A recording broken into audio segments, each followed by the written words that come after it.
अस्सलामुअलैकुम। Welcome to JK studies.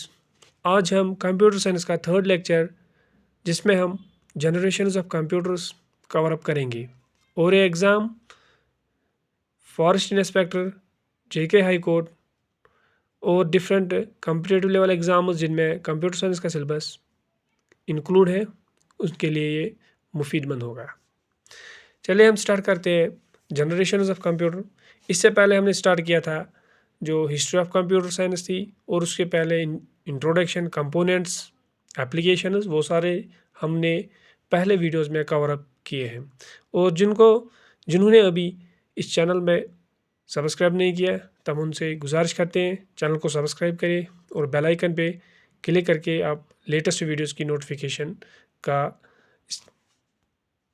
फ़ायदा उठाइए। तो चलिए स्टार्ट करते हैं जनरेशन ऑफ कंप्यूटर। अगर हम देखेंगे कि कंप्यूटर स्टार्ट 16th सेंचुरी से पहले हुआ था, जिसका एवोल्यूशन 16th सेंचुरी से पहले हुआ है। पहले जो इनिशियल कंप्यूटर्स थे उनको चेंज करने के लिए और जनरेशन बाय जनरेशन लाने के लिए हमें क्यों ज़रूरी पड़ा ये इनको चेंज करने के लिए। अगर हम देखेंगे कि पहले कंप्यूटर्स थे उनकी स्पीड, उनकी एक्यूरेसी, उनका साइज़, उनका प्राइस, उस हिसाब से हमें डिफरेंट टाइप्स ऑफ जनरेशन लानी पड़ी टाइम बाय टाइम। तो जो फर्स्ट जनरेशन कंप्यूटर्स थी ये 1940 से लेकर 1956 तक थे। इनमें वैक्यूम ट्यूब, जिनको फ्रैगल ग्लास डिवाइसेस कहते हैं, वैक्यूम ट्यूब्स इस्तेमाल होते थे। ये वैक्यूम ट्यूब्स होते क्या हैं?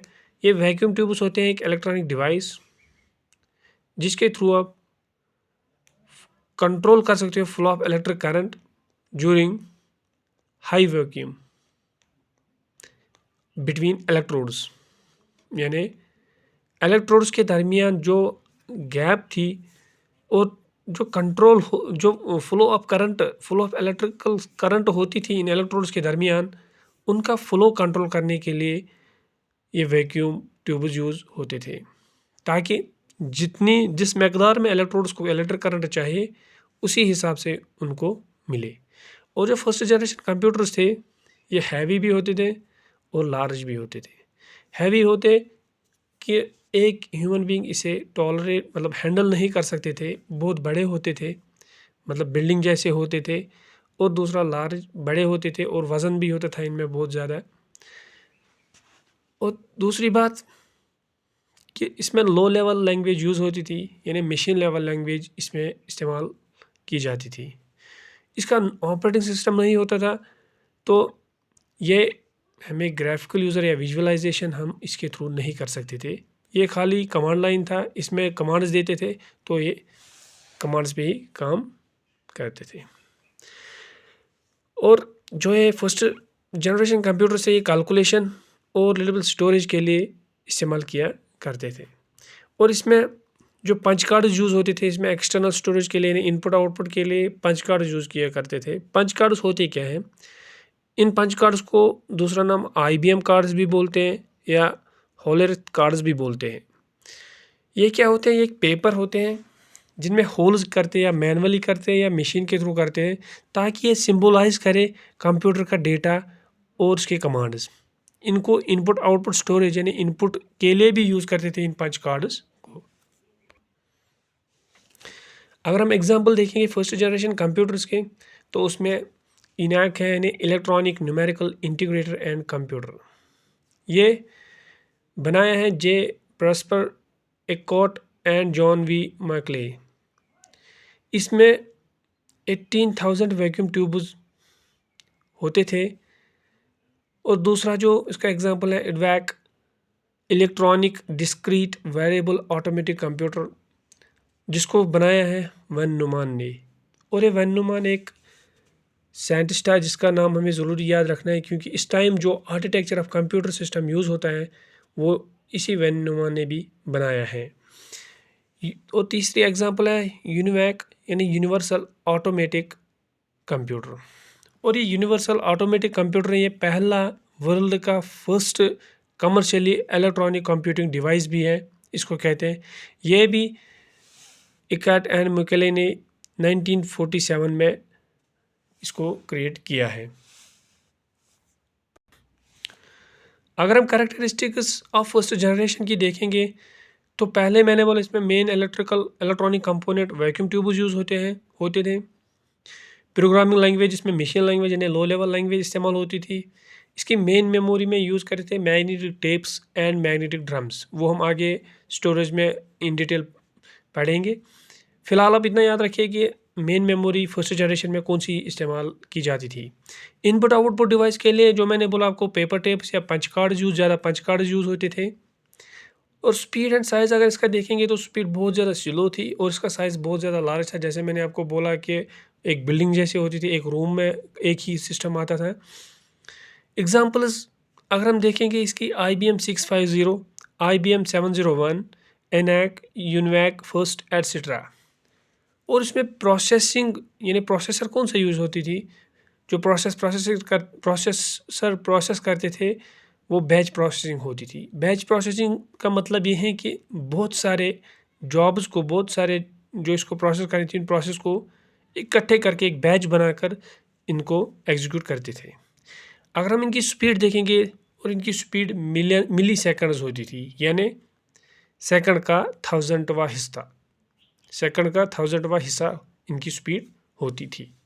और इस स्पीड को भी बहुत लो स्पीड यानी वेरी स्लो स्पीड बोला जाता है।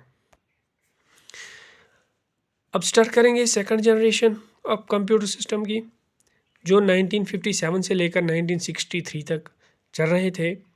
इनको दूसरा नाम ट्रांजिस्टर कंप्यूटर्स भी कहते हैं, क्योंकि इनमें ट्रांजिस्टर्स यूज़ होते थे वैक्यूम ट्यूब्स की जगह। जैसे फर्स्ट जनरेशन में वैक्यूम ट्यूब्स यूज़ होते थे, इनमें ट्रांजिस्टर्स यूज़ होते थे।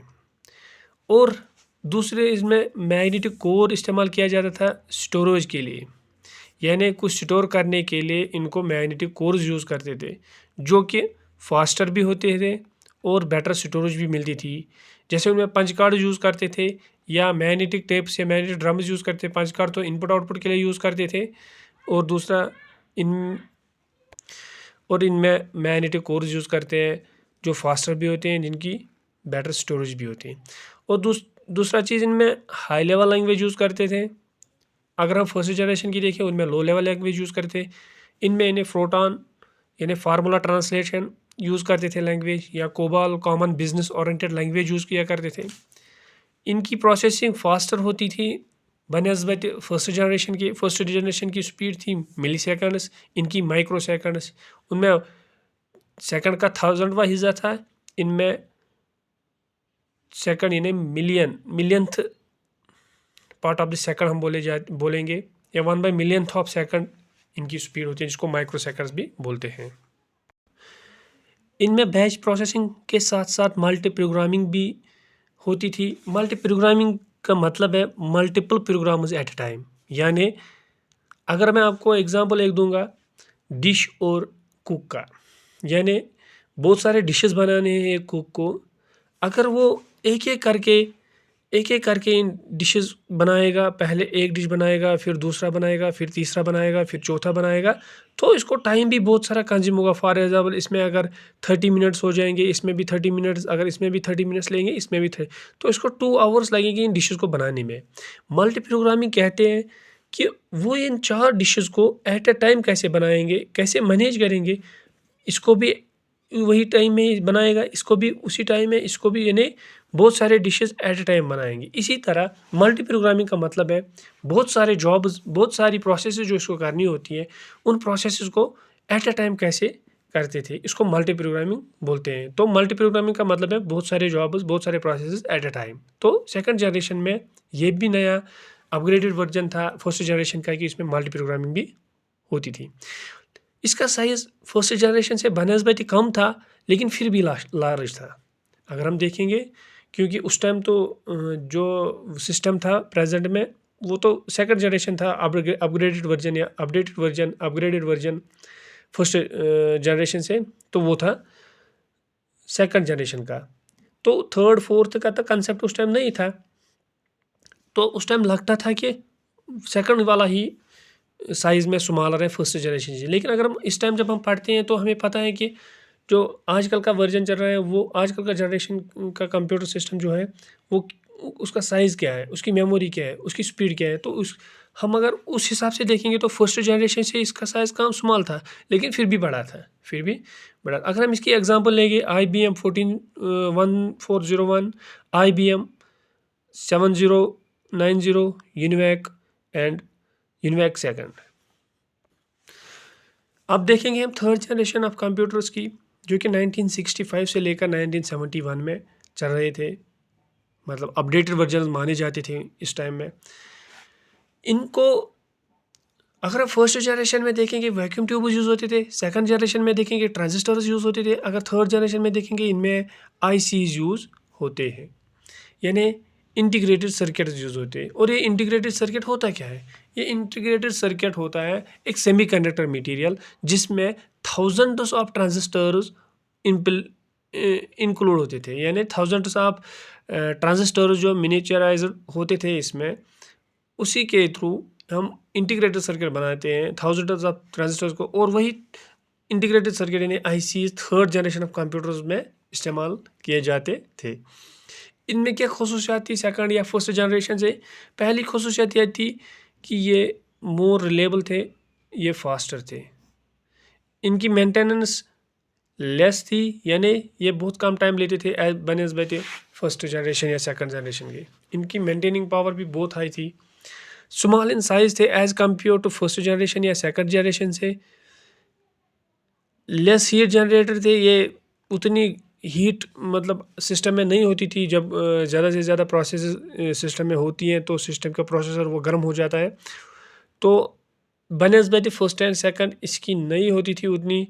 लेस एक्सपेंसिव थे ये फर्स्ट जनरेशन से, सेकंड जनरेशन से लेस एक्सपेंसिव थे, यानी ज़्यादा कीमती भी नहीं थे, यूज़ लेस इलेक्ट्रिसिटी। और first generation second generation computer से ये कम इलेक्ट्रिसिटी भी कंज्यूम करती थी। अगर हम इसकी स्पीड चेक करेंगे, इसकी स्पीड थी नैनो सेकंड्स, यानी बिलियंथ ऑफ हिस्सा एक सेकंड का, यानी बिलियंथ ऑफ हिस्सा एक सेकंड का इसकी स्पीड है। जो पंच कार्ड्स फर्स्ट जनरेशन में यूज़ होते थे उनको रिप्लेस कर किया गया है, क्योंकि वो इनपुट आउटपुट के लिए थे, तो इसलिए हम थर्ड जनरेशन में माउस और कीबोर्ड्स यूज़ करते थे इंस्टेड ऑफ पंच कार्ड्स। इसमें मल्टी प्रोग्रामिंग भी होती थी, जो मैंने सेकंड जनरेशन में बोला। इनमें इसके साथ साथ टाइम शेयरिंग भी हुई। टाइम शेयरिंग का मतलब है कि अगर प्रोसेसेस 5-6 हैं तो एक प्रोसेस 5 मिनट लेता है फॉर एग्जांपल, दूसरा प्रोसेस 10 मिनट लेता है, तीसरा प्रोसेस 15 मिनट लेता है, तो इसमें कैसे हम टाइम शेयर करेंगे एक प्रोसेस का टाइम दूसरे प्रोसेस में, ताकि हमें टाइम भी बच जाए और प्रोसेसर को भी ज़्यादा लोड ना हो। रिमोट प्रोसेसिंग होती थी, और जो इसमें नया आया था वो आया था एक टाइम शेयरिंग और रिमोट प्रोसेसिंग का। इसमें हाई लेवल लैंग्वेजेस यूज़ होती थी, जैसे बेसिक BASIC है, जैसे पास्कल है, जैसे अल्गोल 68 है, कोबॉल है, फोर्ट्रॉन है। और ये थर्ड जनरेशन ऑफ जो कंप्यूटर्स हैं वो कहाँ पे ज़्यादा यूज़ होते थे? बिजनेसेस में ज़्यादा यूज़ होते थे, गवर्नमेंट एंड साइंटिफिक रिसर्च पे ज़्यादा यूज़ होते थे, एयरलाइंस टिकटिंग के लिए जहाँ पे एयरलाइंस वहाँ पे थर्ड जनरेशन कंप्यूटर्स यूज़ होते हैं, क्रेडिट कार्ड बिलिंग एटसेट्रा, यानी क्रेडिट कार्ड में भी थर्ड जनरेशन कंप्यूटर्स यूज़ होते हैं, बिलिंग के लिए भी थर्ड जनरेशन कंप्यूटर्स यूज़ होते हैं। अगर हम किसी शोरूम में जाएंगे, किसी मॉल में जाएंगे, वहाँ पे जो प्रिंटेड विद इन सेकंड्स वो बिल मिलती है, वो डायरेक्टली हम यहाँ से का स्कैन करते हैं, स्कैन के थ्रू वो कोड उसमें जाता है, उसके थ्रू डायरेक्टली बिल निकलती है विदाउट आपको टाइपिंग करते हुए। उसमें थर्ड जनरेशन कंप्यूटर यूज़ होते हैं, उसमें थर्ड जनरेशन के प्रोसेसर यूज़ होते हैं। उसमें क्या है होता है, जो क्रेडिट कार्ड सिस्टम है, क्रेडिट कार्ड में भी वैसे जैसे स्वैप करते हैं विदाउट खाली अमाउंट देते हैं तो वहाँ से सब कुछ निकलता है, उसमें थर्ड जनरेशन के कंप्यूटर प्रोसेसर यूज़ होते हैं। एग्जाम्पल इसकी क्या है? अगर हम एग्जाम्पल देखेंगे, IBM सिस्टम 360 है, हॉनीवेल है, हॉनीवेल 6000 सीरीज़ चल रही है इसकी, और मुख्तलिफ डिफरेंट किस्म के और भी थर्ड जनरेशन कंप्यूटर्स हैं। और इसमें SSI, जैसे मैंने आपको बोला, इसमें इंटीग्रेटेड सर्किट ICs यूज़ होते हैं, और इसमें SSI यानी small scale integrated chips use होते हैं और medium scale integrated chips use होते हैं। चले अब देखेंगे हम फोर्थ जनरेशन कंप्यूटर्स की, जो कि 1971 से लेकर प्रेजेंट में जो हम यूज़ करते हैं उसमें हम फोर्थ जनरेशन के कंप्यूटर्स यूज़ करते हैं।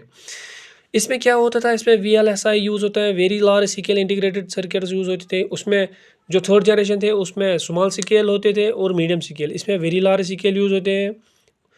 इसमें माइक्रो प्रोसेसर चिप का इस्तेमाल किया गया है। ये माइक्रो प्रोसेसर चिप होता क्या है, जैसे मैंने बोला ट्रांजिस्टर, फिर ICs आई, ICs में थाउजेंड्स ऑफ ट्रांजिस्टर्स होते हैं और इस माइक्रो प्रोसेसर चिप में थाउजेंड्स ऑफ ICs होते हैं, यानी ये अपग्रेडेड वर्जन होता है। जैसे फर्स्ट जनरेशन में वैक्यूम्स, दूसरे में ट्रांजिस्टर फिर तीसरे में ट्रांजिस्टर्स की जगह ICs, और ICs में यानी थाउजेंड्स ऑफ ट्रांजिस्टर्स इस्तेमाल करते हैं। और अब फोर्थ में क्या है, माइक्रो प्रोसेसर चिप, जिसमें थाउजेंड्स ऑफ हंड्रेड्स या थाउजेंड्स ऑफ ICs होते हैं।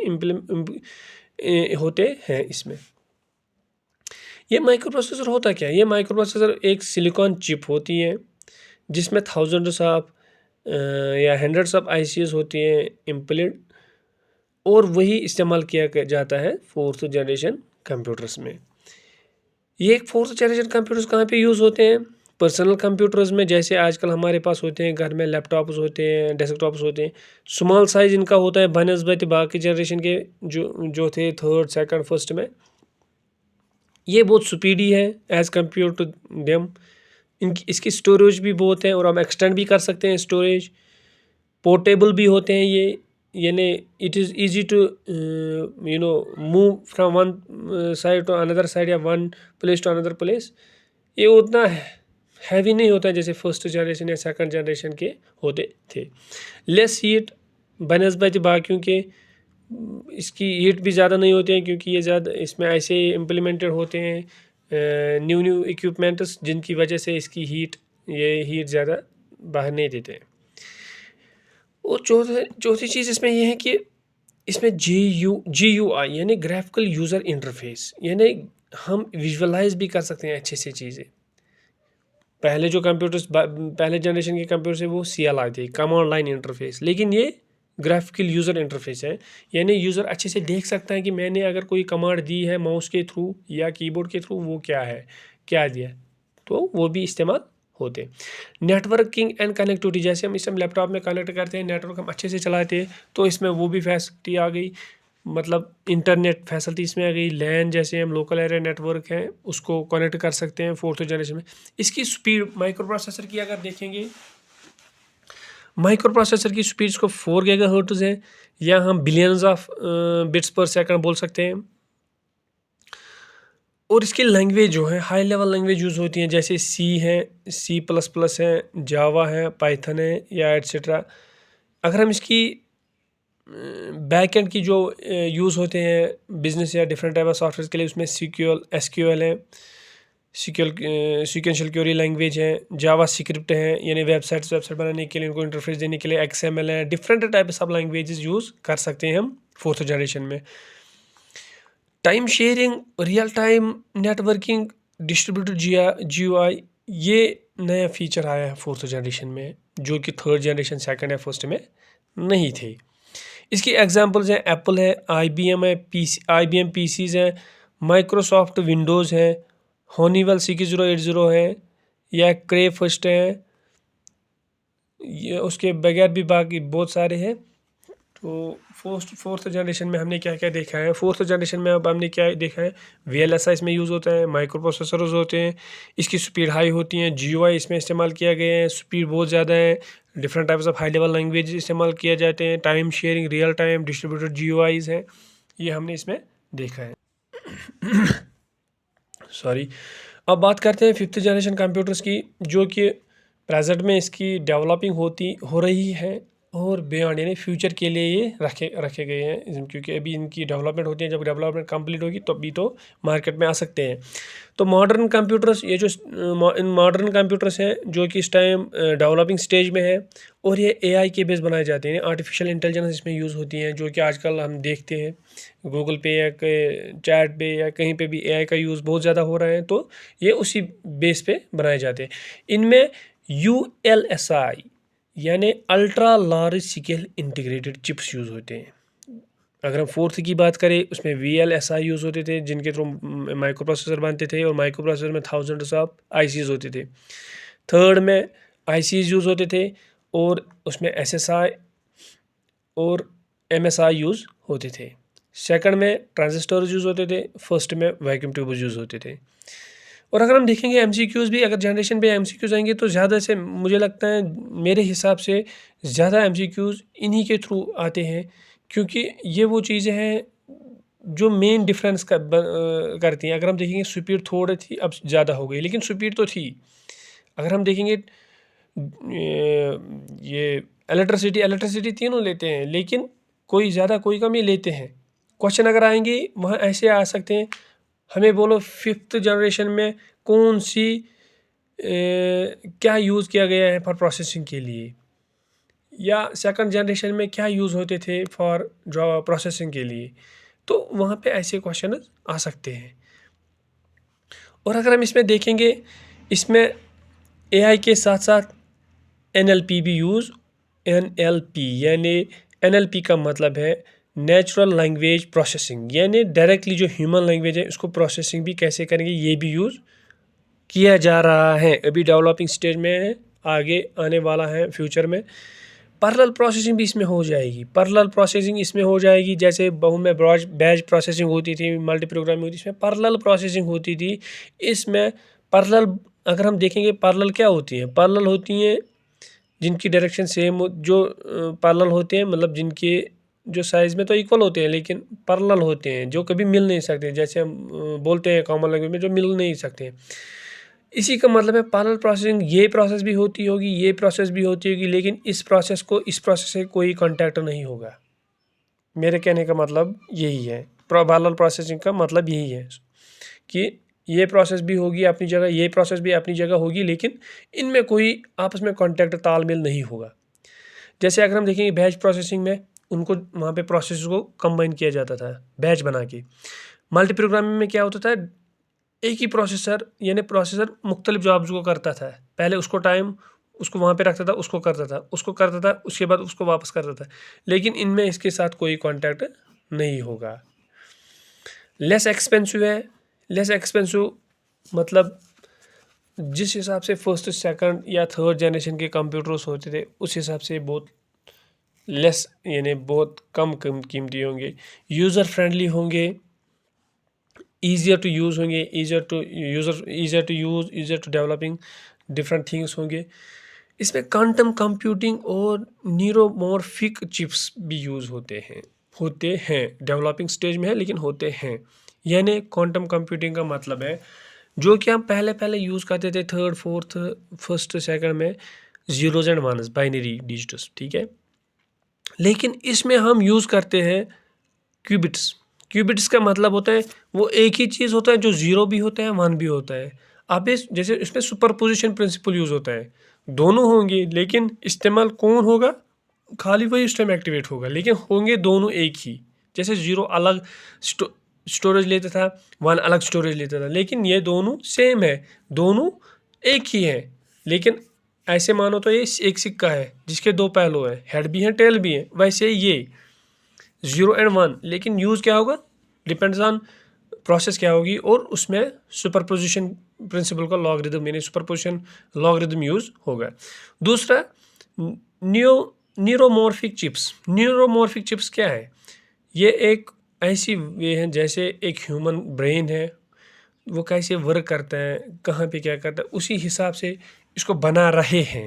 ये डेवलपिंग में है, मैं बार बार बोलता हूँ कि ये भी डेवलपिंग में है, बना रहे हैं कि न्यूरोमॉर्फिक चिप्स इसलिए ताकि जैसे एक इंसान उसको कोई जॉब कोई काम करना होता है, ये सोचता है कि मुझे ये काम कैसे करना है, कैसे अच्छे से कंप्लीट करूँगा, वैसे ही ये चिप्स बनाए जा रहे हैं इस कंप्यूटर सिस्टम में, इस फिफ्थ जनरेशन में, कि ये भी वैसे ही ह्यूमन जैसे सिमिलर वे में इन चीज़ों को, जैसे न्यूरॉन्स या साइनॉप्सिस को यूज़ करते हैं ह्यूमन्स, वैसे ही ये कंप्यूटर सिस्टम में ऐसे चिप्स लगाए जाते हैं ताकि ये भी वैसा ही कम्युनिकेट करे जैसा इंसान करते हैं। ओके, चले आज के लिए इतना ही, हमने आज कंप्लीट किया है जनरेशंस ऑफ कंप्यूटर सिस्टम। तो अगर हम देखेंगे आज तक हमने फर्स्ट लेक्चर में हमने पहले इंट्रोडक्शन कंप्लीट की, फिर कंपोनेंट्स, फिर एप्लीकेशंस, और दूसरे में हमने हिस्ट्री भी कंप्लीट की। आज हमने फर्स्ट जनरेशन भी जनरेशन ऑफ कंप्यूटर भी कंप्लीट किया है। तो हम अगला वीडियो देखेंगे, उसमें अब नए टॉपिक्स होंगे। आप सबसे गुजारिश करते हैं कि वीडियो को देख के आप लाइक करें, कमेंट करिए। अगर हमें कहीं पे कुछ चेंज लानी होगी तो हम इम्प्रूव करेंगे अपने आप को, या समझ नहीं आ रहा है तो हम फिर से बताएंगे। हम वीडियो के साथ साथ सब्सक्राइब भी करें और इनको बेल आइकन पे लाइक भी करें, बेल आइकन पे क्लिक भी करें, ताकि आपको लेटेस्ट वीडियो हर रोज़ आते रहेंगे और आपको वो बेनिफिट होगा एग्ज़ाम के लिए। बाकी थैंक यू।